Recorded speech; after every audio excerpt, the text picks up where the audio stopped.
الطيبون أيها الأحبة لا تتغير صفاتهم حتى لو تغيرت أحوالهم، سبحان الله. فالكريم يظل كريما حتى لو افتقر، والمتسامح يظل متسامحا حتى لو ظلم. هكذا هم الأقوياء في هذه الحياة، لا يتغيرون أبدا. كما أنك تسعد بكلمة جميلة فغيرك أيضا يسعد بها، فلا تبخل بها على أحد. وكما أنك تتأذى وتتألم بكلمة فغيرك أيضا يتأذى ويتألم بتلك الكلمة. فأقصى ما تفعله هو أن تحفظ لسانك عن الناس.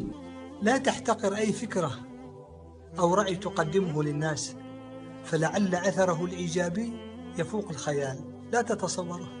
يقول الله سبحانه وتعالى: قال قائل منهم لا تقتلوا يوسف. كان مجرد اقتراح فقط، لكنه غير مسار التاريخ.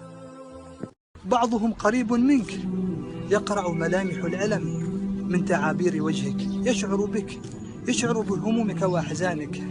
حتى وإن تظاهرت بالسعادة أمامه فهو يشعر بك دائما.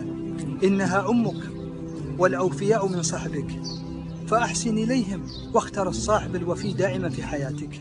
من أعجب الأشياء أيها الأحبة أن نعرف الله ثم لا نحبه، أن نسمع داعيه ثم نتأخر عنه، أن نعرف قدر الربح في معاملته ثم نتعامل مع غيره. الله سبحانه وتعالى يقول عن الإنسان: إنه كان ظلوما جهولا.